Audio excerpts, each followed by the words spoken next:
Staying positive while struggling with infertility. Let's talk about that. Hey guys, so if you've been following my recent videos, there's been a couple like bumps in my road yet again, and some people were commenting about like being, how do I keep so positive and so like motivated and whatnot during this journey, and I just want to come on here and talk about that a bit. Down below in the description I will post a blog link to 5 ways that I do stay positive during all this, but this video is not going to be tips about how to stay positive. This is just going to be me talking about life. So anyway, so one of the things that you guys don't see, which if you follow me on Instagram, you see it a lot more than you will on YouTube. I don't vlog when I am not motivated. When I'm having a rough day, I don't tend to vlog. And it's not that I'm trying to like hide that part of me or anything like that. It's just I'm not motivated. Like today, I'm like, I probably should film something. And I'm like, but I don't want to because I just don't feel like it. So that's why I'm doing this video instead. So I think sometimes you guys don't get on YouTube some of the rougher days because I don't feel like filming. And also like I have a lot of videos that are more like educational and trying to inform people about the journey and whatnot. And some of those videos, it's meant to be more informational and not to be such like a downer video.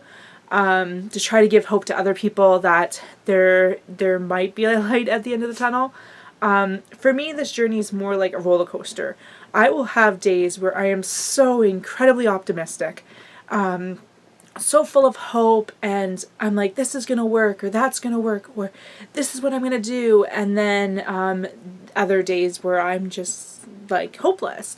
Like I did a TTC video, my TTC plans video recently, and I talked about how I'm going to do IUIs, and then I'm going to also TTC at home with my donor, and then if that doesn't work, I'm going to save for adoption, and yada yada.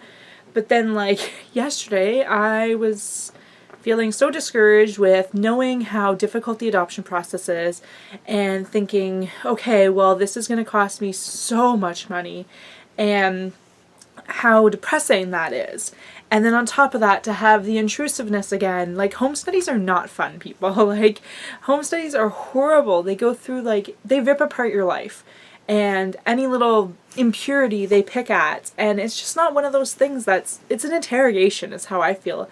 Like, I know I shouldn't feel like that, but that's how it kind of feels like when these people are asking you questions about every single freaking thing in your entire life, your childhood, your parents, your parents' financial history, your parents' work history, what your brothers do, what, like, everything is put up for inspection.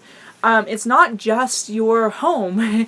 It's called a home study, but it's more of a life study where they go through your entire life and everything. And then like I would need police checks again. I need, for some reason in Manitoba they never asked for a police check from Korea, even though I lived in Korea.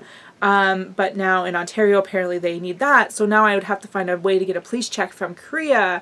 I would have to get police checks from anywhere in Canada I live. So I now also need child service records from Manitoba plus Ontario, and I don't know, it's just so frustrating that like I don't want to adopt. Like in concept, yes, I want to adopt. I love the idea of adoption, but the politics and red tape just make me want to not bother. And financially too, like I have to pay down so much of my debt first before I can even think about doing adoption. Plus I have to save the money for the adoption. Plus, if you've watched my videos talking about international adoption, I also need to lose like 150 pounds, which I have not been at that weight since elementary school, like grade 5, 6. So, yeah, so just like really discouraging with that. And then like, it's like, okay, well, public adoption then. And it's like, but with that, I still have to go through everything, and the waits are so long. And then I have to deal with local child and family services, which I personally am not a fan of the way they run things. So, yeah. I don't know. It's just, a lot of days are just so discouraging, and today's one of those days. I just feel like no matter what I do, everything backfires. Something is always going wrong. Like, the day before my last appointment, I just had a feeling. I'm like, this is going too smoothly. I got IVF on the IVF funding list, which I didn't think I was going to, and then I got approved right away. I'm like, no, this is going way too smoothly. There's got to be some sort of catch, because this is not how my life works. And then what do you know, the next day I found out that I can't even do IVF, or IVF's not even worth it, I should say, because of my diminished ovarian reserve and the fact that no one informed me of that. So I just wasted the last 7 months of my life waiting for something that can't even happen. So at that point, it was like it wasn't so much, I was very disappointed. I mean, I cried like the whole way home. But then it was like, well, you expected this. Nothing goes right. So why would you expect anything to go right? Like, there's always some sort of roadblock. So that's just what's expected. And like recently, it's like, okay, so I'm going to do IUIs, which I don't want to do medicated IUIs. I've already decided that. Other than like a trigger shot and progesterone, I'm okay with that. But in terms of anything that's going to cause me to ovulate more than one egg is not happening, because I cannot have twins. I financially cannot survive twins. I emotionally cannot survive twins. It just can't happen. It's different if I magically ovulated 2 on my own, or if the embryo divided, whatever. But in terms of purposely causing myself to ovulate more than one egg, I can't do it. So, and financially, if you guys have done medicated IUIs, you know financially how much it sucks. So anyway, so just like thinking, it's like, okay, well, so I'm going to do unmedicated IUIs, and when do I stop doing them? Like, it's not how many do I think it's going to take? It's literally me thinking, how many am I willing to do before giving up? And at this point, I'm thinking 3 to 6. I will not do more than 6. I'm either going to stop at 3 or I'm going to stop at 6. That's kind of my thing. But again, financially, it's like each IUI is costing me over $1,000. So there's over $6,000 spent on IUIs. I won't do IVF no matter what the doctor says, because statistically, I don't think it's worth it. Knowing my numbers and whatnot, I don't think it's worth it. And the fact that I'm going to need more medication because of the diminished ovarian reserve and all that shit, just to try to get 1 or 2 embryos, it's not worth it. And I have to go back to work, and then I'll have to take time off work to go do that. Same with the medicated IUIs, having to take time off work to do medicated cycles. I'm not doing that. Like, my clinic's 2 hours away, so I wouldn't be able to drive down there for an ultrasound and then come back again. Like, anyway. So then it's like, okay, well, then I'm just going to TC with my donor, and then how long is it before he doesn't want to do it anymore? And then I have to find a new donor, because I honestly don't think any of this is going to work. So yeah, so I'm rambling, of course, but that's basically how life is right now. And me on here positive is not always the case. I just don't tend to vlog about the days where I'm not feeling so good. So here's a vlog from the day that I'm not feeling so good. I just feel like before, with the IVF being a possibility, like there was like even when I was doing the adoption, it was like, okay, adoption or IVF, and I'm like, no, I'll do adoption because it's more of a sure thing. And then all the shit with adoption, and then it was like, oh, but there's always IVF. And then with IVF, it was like, okay, I got my countdown for IVF, and like planning for IVF and all that fun stuff, like the hope and whatnot. And it's like, okay, well, there's always IVF. And then it's not.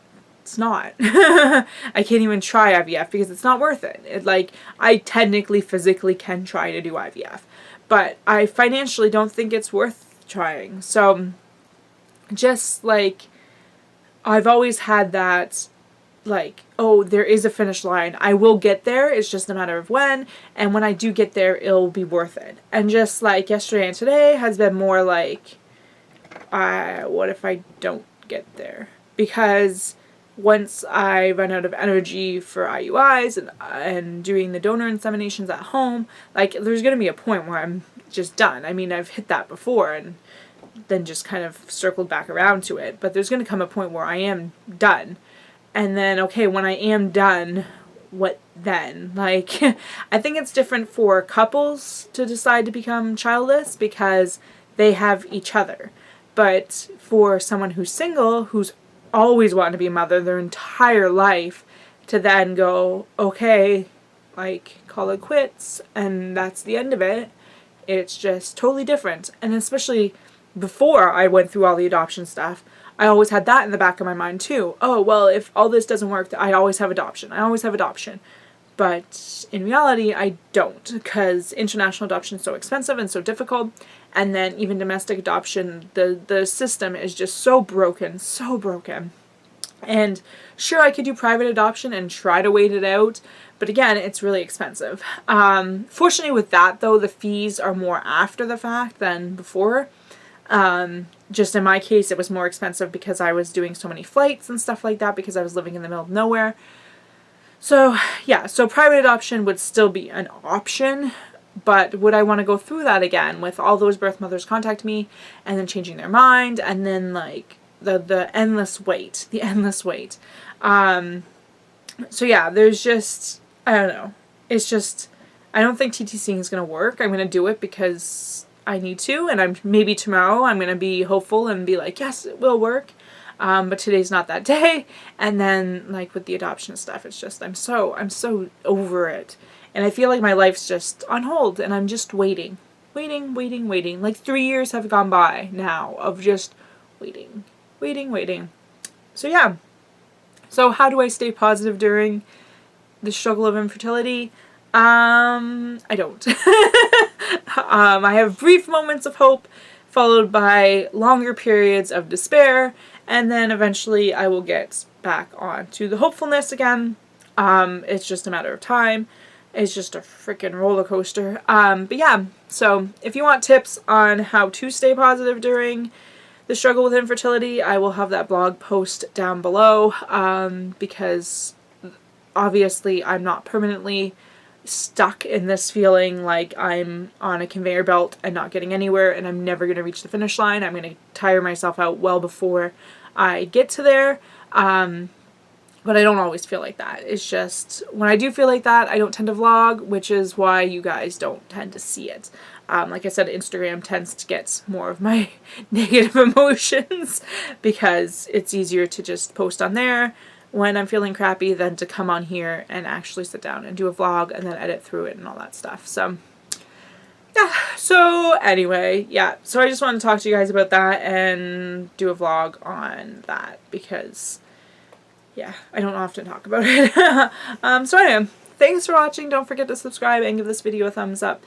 Questions, comments, suggestions go down below. Thanks for watching, and I shall see you guys later. Bye, guys. TMI Tuesday is back. This is going to be fun.